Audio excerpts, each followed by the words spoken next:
pero en Alemania, no sé, en Holanda, se reconoce como Steyler, porque nació en Steyr, ¿no? El Steyr, le dicen ustedes, sí. Mira, eso no sabía yo. ¿Eso tiene algo que ver con Holanda, además? Sí. Sí, en Limburgo, en el sur de Holanda. Estuve más de una vez en Steyr para visitar la casa madre que decimos nosotros. Sí. Pero hace ya 15 años y pico que no puedo viajar porque tuve una grave enfermedad de parálisis total. Guillain-Barré. Usted ha recuperado Sí. bastante, por lo visto. Un poco, no de su padre, pero de la postura de su padre durante la Junta. Claro. Ella, esa hija. Sí. Y claro, ahora dice la gente, si ahora va a decir que lamenta lo que ha pasado, y todo, no va a ser muy espontáneo. Sí. Porque algunos creyeron que era salvar al país del comunismo y olvidan la metodología que se usó. Primero, que interrumpir el orden constitucional es gravísimo, ¿no? Aunque la Argentina del siglo XX ha tenido muchas experiencias negativas, siempre negativas, pero luego la forma en que actuaron es inaceptable, totalmente, porque tenemos los derechos humanos inscritos en la naturaleza humana, por tanto tiene que estar en la historia humana también, ¿no? Pero el sistema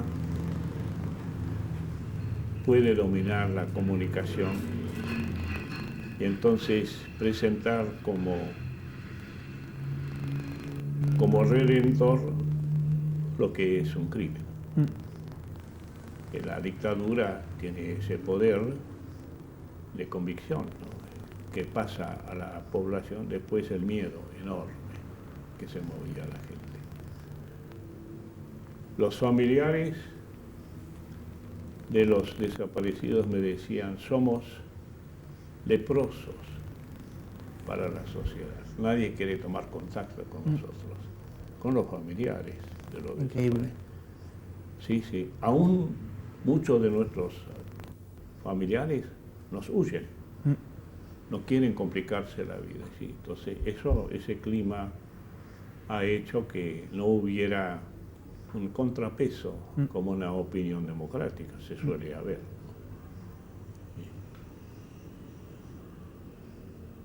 Increíble eso. Y eso la gente en Europa, claro, lo mira con otros ojos, porque miran ahora, por ejemplo, al padre de ella con los ojos democráticos. Dice: ¿pero qué ha hecho un ministro de Agricultura? Que no se dan...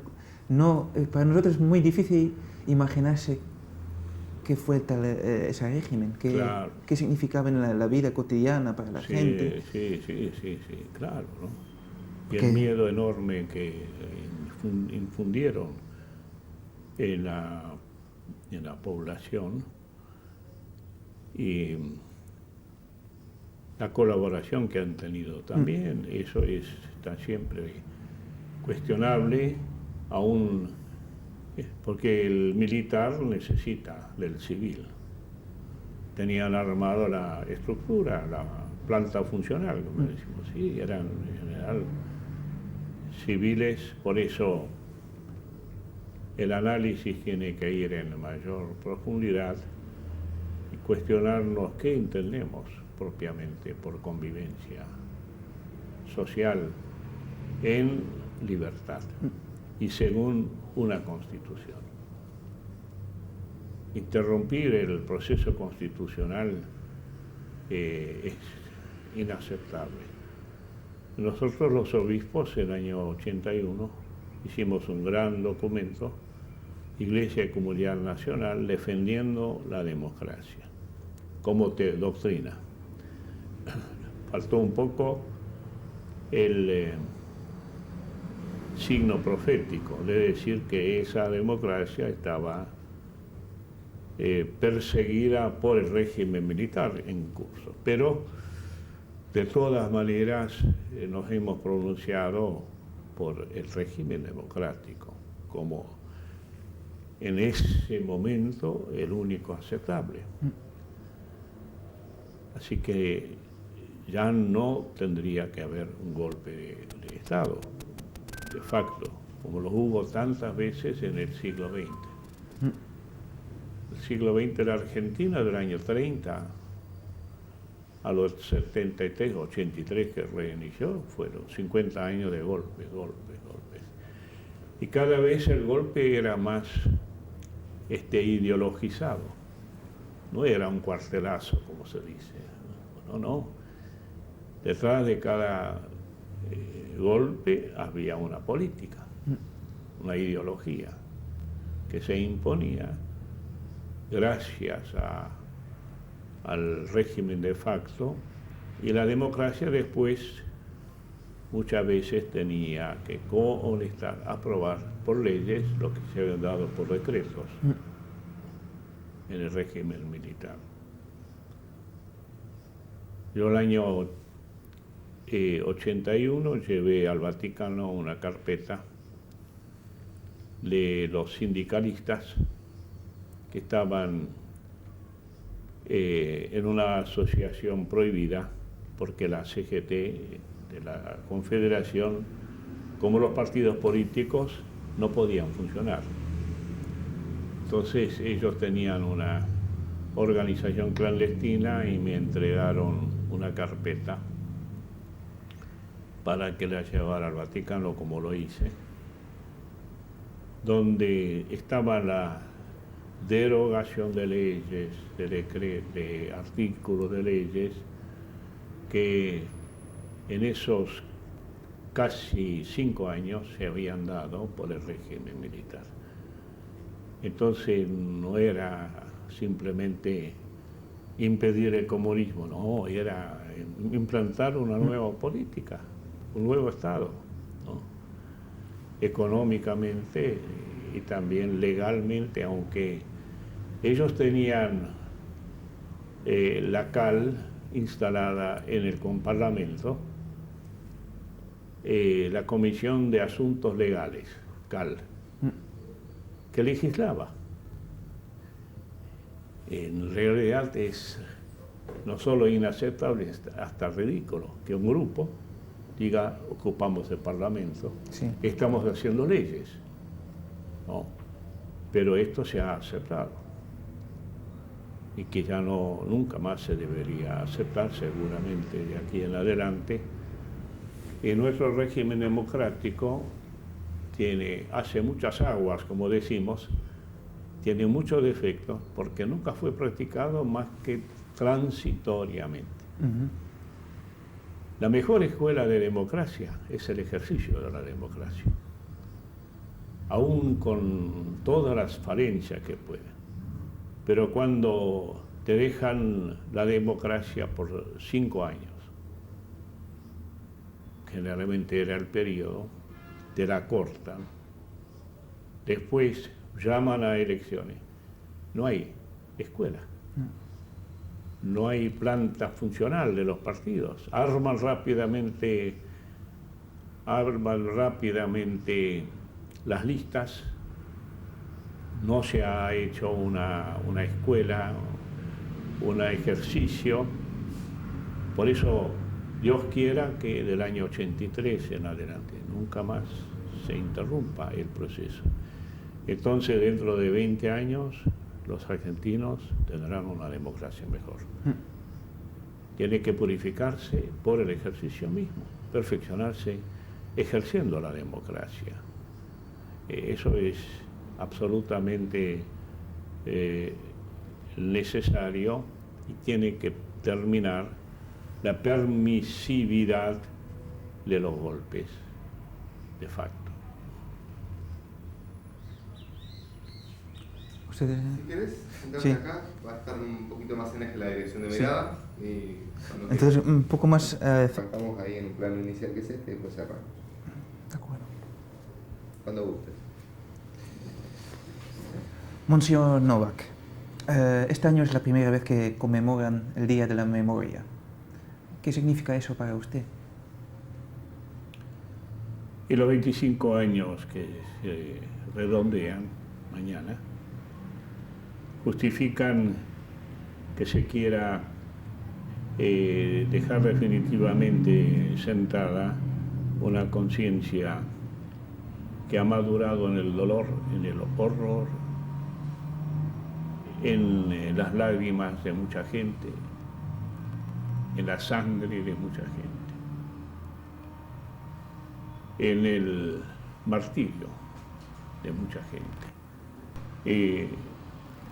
Cuando tenemos un poco de noción de dignidad, de respeto a la vida, de sentido de nación, y reflexionamos sobre lo que pasó a partir del 24 de marzo del año 76, necesariamente tenemos que asentar con algún signo, un monumento, un libro, una conmemoración humana, cristiana o no, reunirnos para decir, han pasado cosas graves, han pasado hechos con consecuencias de larga data para nuestro país. Quizás ni siquiera se las puede ver de forma inmediata, pero con un análisis un poco más pormenorizado y objetivo incluso. Estos hechos afloran a la conciencia nacional como invitándonos a lamentarlos, por supuesto, pero también a deducir las consecuencias, como se dice tantas veces, de nunca más. Es fácil hacer un discurso, pero no es fácil deducir un poco más desde las causas a los efectos, las consecuencias que ha tenido el 24 de marzo de 1976 para nuestra patria argentina. ¿No es un poco tarde que conmemoran el Día de la Memoria por primera vez después de 25 años? Bueno, se ha conmemorado en forma más mitigada, más recluida, diríamos, alguna pequeña, no celebración, porque es difícil hablar de celebración, conmemoración, se ha dado, pero creo que el hecho de los 25 años es una cifra que redondea y que el ser humano de alguna manera siempre tiene en cuenta. Los 25 años de casamiento, para nosotros los 25 años de ser obispo, para tantas circunstancias, una institución que celebra. Entonces, creo que si es tarde, de todas maneras, apreciemos el hecho de que ha madurado una toma de conciencia mucho más colectiva, mucho más generalizada de la que en los años anteriores se había notado, para que si se erige un monumento, este sea símbolo de toda una reflexión que el país haga, no con un deseo de venganza, pero sí de justicia, de verdad, de solidaridad, de homenaje a los caídos en forma brutal, clandestina, tirados al río o ejecutados de otra manera. Esto como representante de una generación y como expresión de un país que quiere erguirse sobre sus propios desastres, sus propios fracasos y emerger para salir a hacer un papel protagónico, no como una primera potencia, sino como una nación que tiene dignidad, que tiene respeto a la vida, que salvaguarda a la familia. Creo que esos son los valores que todavía no todos reconocen, porque hay quienes defienden lo que ha pasado con el golpe. Pero creo que poco a poco esta convicción, esta visión irá ganando terreno, porque se enseña en las escuelas, se enseña en los institutos, hay cátedras de derechos humanos, y entonces esperamos que no de un año a otro, pero en 10 años, esta convicción que ha despertado la memoria se incruste profundamente en el corazón del ser nacional de la mayor parte de los argentinos, deduciendo las consecuencias de brindarnos por una convivencia como corresponde, con vida, con dignidad. También superando lo que la democracia no nos ha dado como correspondía, pero siempre estribando en la democracia, apoyándonos, no claudicando nunca en nuestra vocación democrática, reclamando a la democracia que ejerza sus funciones, su misión, con nobleza, con dignidad, sin corrupción, sin mentiras. Todo eso lo tenemos que reclamar, pero nunca más proceder a poner en el poder o permitir que se apoderen del poder quienes no han sido llamados por la ciudadanía y están siempre animados por una ideología. ¿Y qué recuerdos trae a usted ese día de memoria? ¿Qué recuerdos trae a usted ese día personalmente? Bueno, yo viajaba de la Patagonia para el sudoeste de la provincia de Buenos Aires. Todavía ignoraba muchos detalles de lo que había detrás de ese golpe.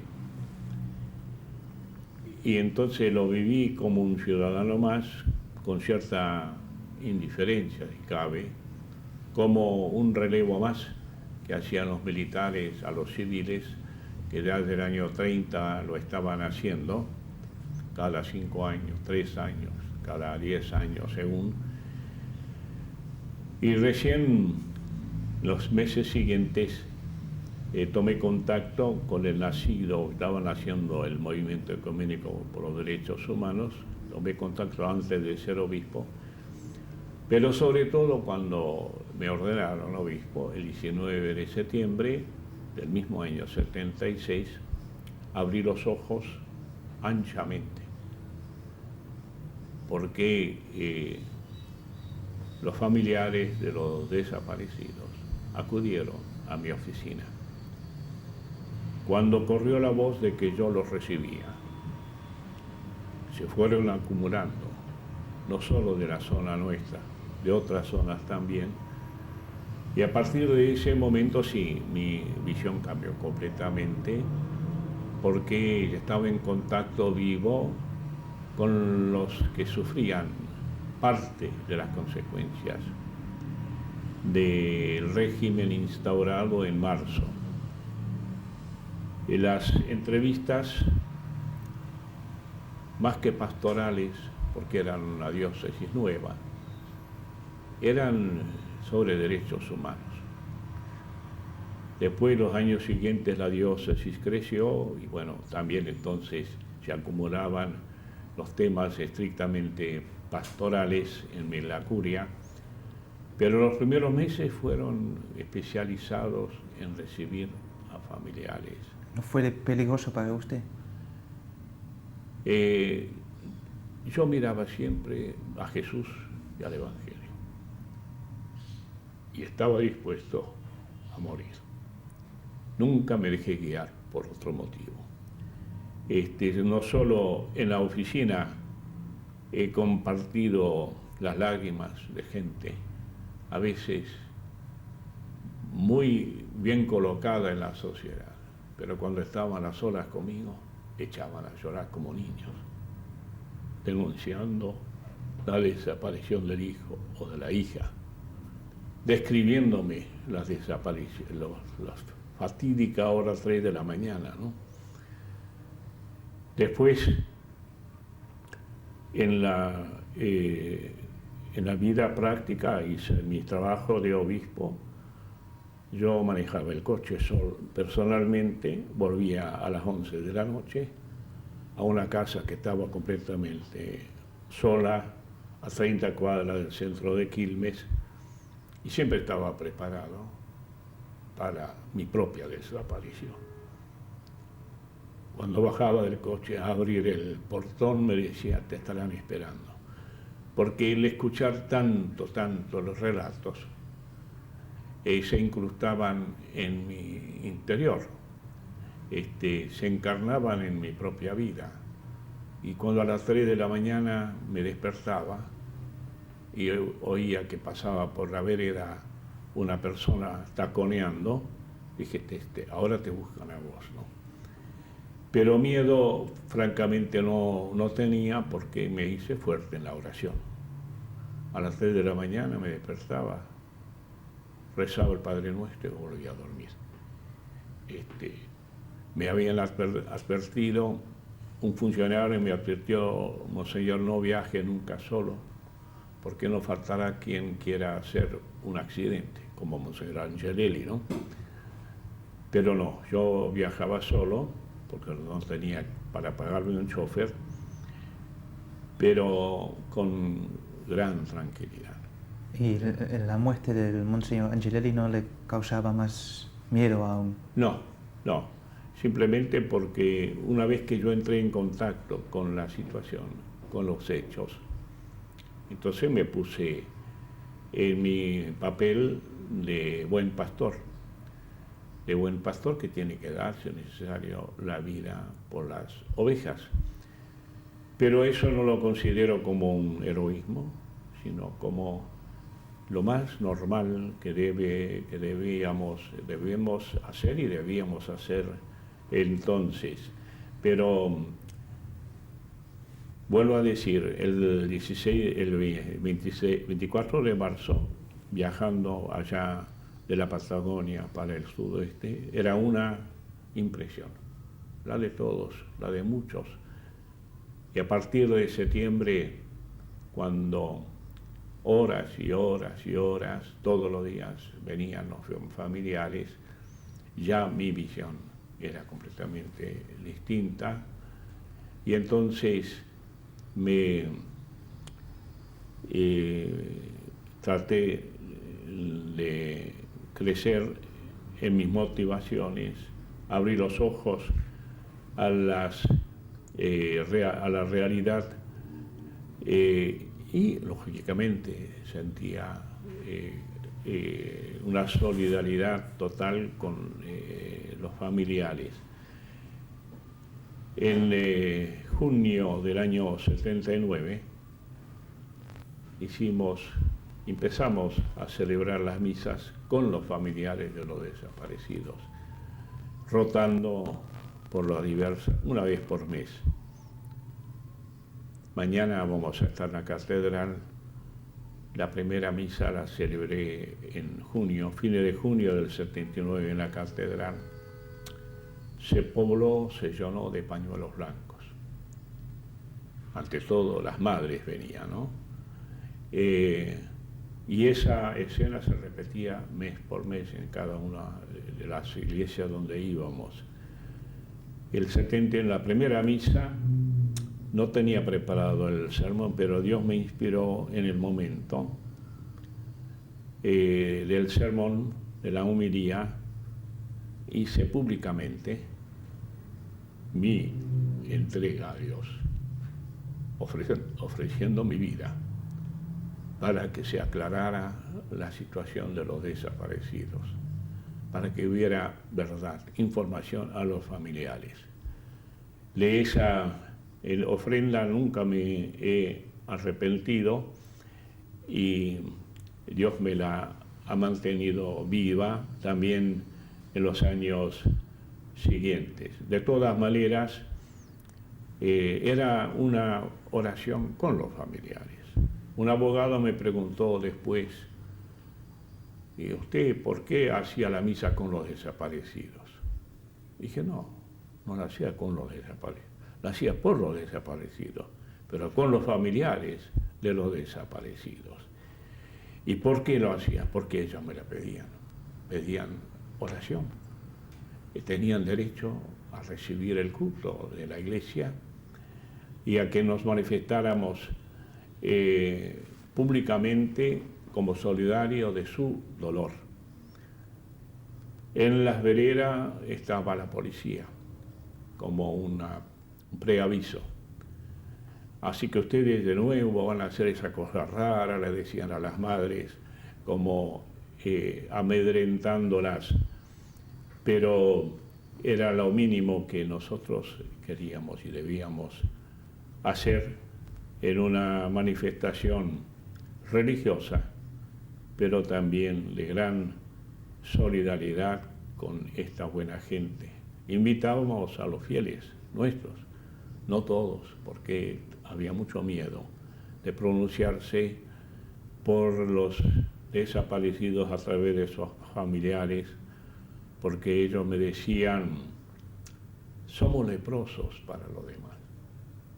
No quieren tener contacto con nosotros. Y sabemos que era mucha gente. Si hay 30.000 desaparecidos, muchísima gente estaba en esas condiciones. De modo que eso era por un lado.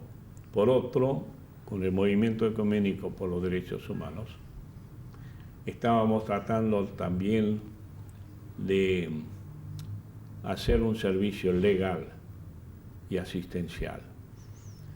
Legal en cuanto era posible. Habeas corpus, teníamos abogados que se jugaban la piel también para recabar información de las autoridades que los militares habían instituido, y lo asistencial era porque muchos familiares quedaban en gran angustia económica.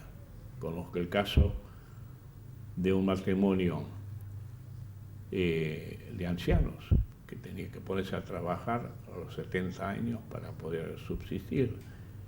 Ella trabajaba dentro de casa, como decimos nosotros. Esa asistencia, la misma estructura del movimiento ecuménico y con muchas víctimas, ¿no?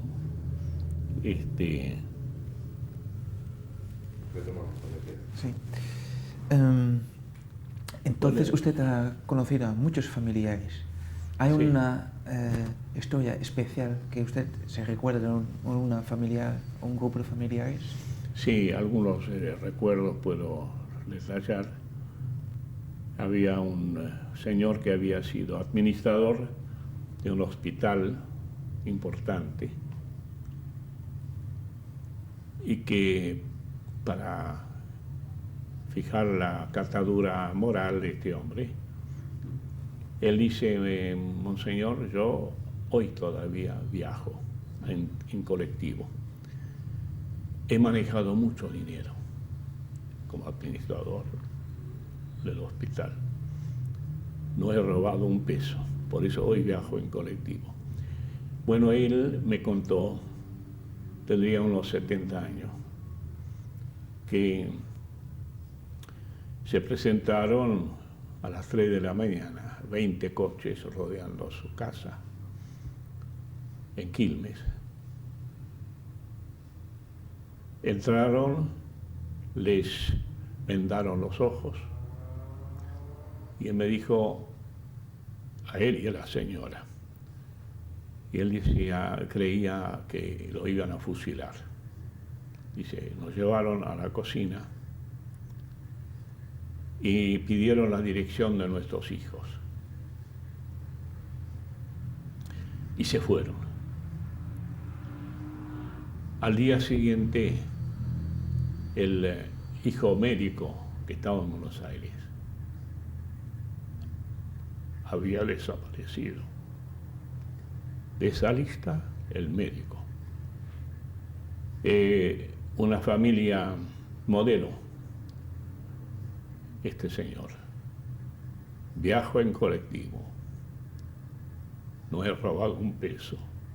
Manejé mucho dinero. Bueno, un hijo de él, médico, desapareció. Esa escena la recuerdo muy bien. Otra madre decía, teníamos 8 hijos. Los mayores eran catequistas.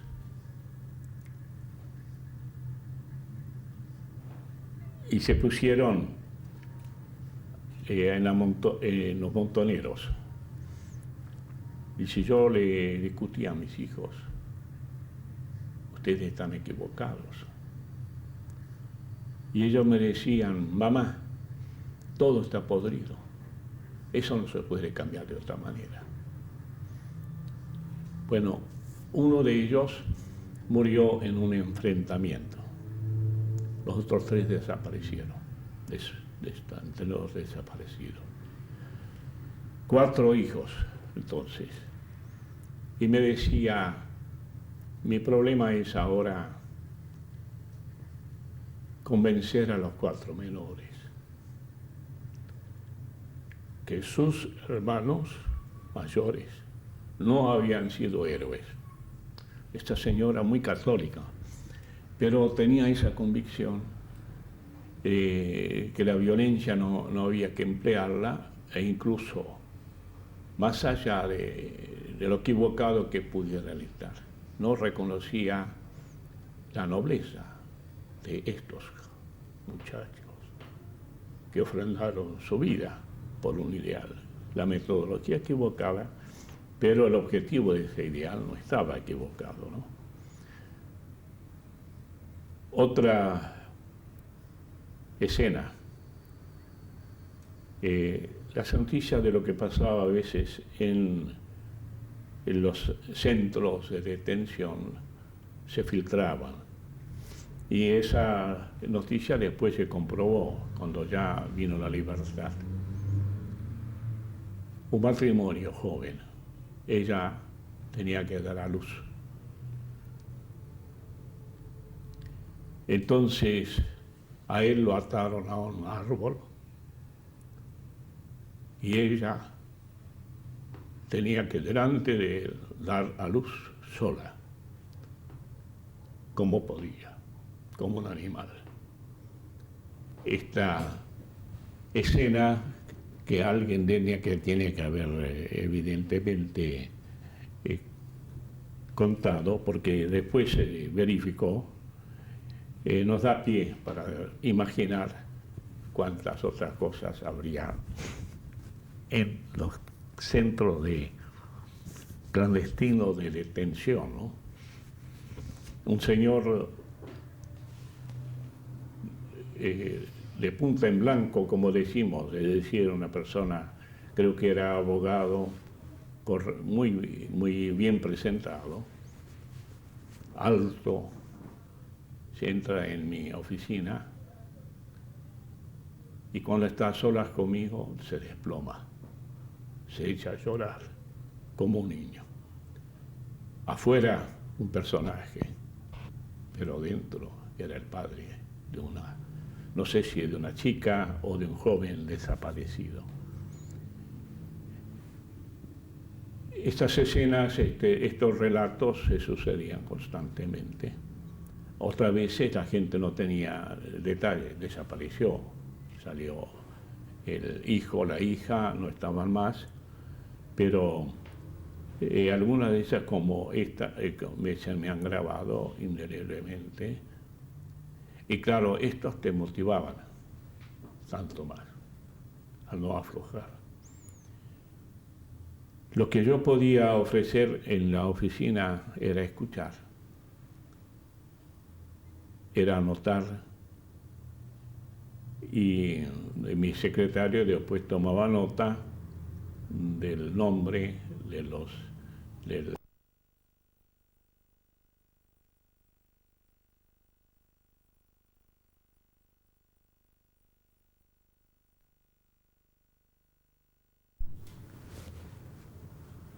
Bueno, vamos a Sí. recomenzar. ¿A usted aún le emociona mucho contando esas historias? Sí, son impresiones indelebles, ¿no? Estrictamente humanas, ¿no? Y cristianas, hay que decir también, en que el mero escuchar ya a los familiares les daba cierta paz, porque había alguien que escuchaba. Y hacíamos el servicio posible de llevar a los militares el informe, listas. Y ellos decían, sí, vamos a investigar. Sabían todo, eran los causantes. Pero farisaicamente aparentaban estar ellos choqueados también por lo que nos entregábamos por las listas. Un sacerdote en noviembre del año 79 que me asistía a la atención de los familiares fue amenazado durante una semana 3 veces. Se hacía el pseudo operativo, unos coches rodeaban la casa parroquial, 4 entraban en la casa parroquial. La primera vez el padre le dijo, tienen orden de allanamiento del juez. Y contestaron, padre, no diga pavadas. Estaban 1 hora y se iban. 3 veces en una semana. Como amenazándolo de desaparecerlo. Y yo fui a los jefes de policía de Buenos Aires, de la Federal, al jefe de policía de la provincial, al comandante de la 10ª Brigada que tenía a su cargo esa zona, y los 3 generales, porque eran generales los 3, se extrañaban. Dice, ¿qué cosa que está pasando, padre, monseñor? Vamos a investigar. Entonces le pusieron guardia al padre, una guardia día y noche, y dice, no, por favor, de día no. Consiguió que solo quedara de noche, pero era otra forma de apremiarlo, ¿no? Dejarle todas las noches un guardia en la casa. Cuando él se iba de la parroquia a una reunión conmigo, el guardia se sentaba al lado de él. ¿Cuál era la intención? Que el padre se cansara, porque era español de nacimiento, que se fuera a España. El padre no se fue, era valiente. Pero tenían que sufrir las consecuencias, ¿no? En el movimiento ecuménico por los derechos humanos pudimos hacer algo más para ayudar económicamente a algunos familiares, porque además de los desaparecidos estaban los detenidos PEN, que se decía, ¿no? Los detenidos bajo el Poder Ejecutivo Nacional. En la primera etapa, esos después, todos eran desaparecidos después. Entonces estaban en la Patagonia y de Tucumán, ¿cómo iban a visitarlos sus familiares? Cuando de vez en cuando. Entonces se les daba un apoyo en dinero para que pudieran visitar a sus familiares, los que tenían todavía presos, que se sabía que vivían. Además, una estructura mínima como movimiento. Y en la práctica, el que sostuvo este movimiento fue el Consejo Mundial de las Iglesias, ¿no? Que nos dio mucha ayuda, ¿no? Estuve en la sede de la Asociación Miserior, la Asociación de Ayuda de la Conferencia Episcopal Alemana, el año 78, y ellos me dijeron, sí, enseguida le vamos a dar 60.000 marcos, porque podemos dar nosotros, porque aquí los desaparecidos o los detenidos eran católicos, casi todos, ¿no? Y la mantenían los protestantes prácticamente. Pero seguramente usted va a recibir más ayuda. Bueno, pasó el año, no recibimos, nos giraron los 60.000 marcos, pero no vino más ayuda. Al año siguiente volví. ¿Y qué pasó? Que ustedes prometieron más ayuda.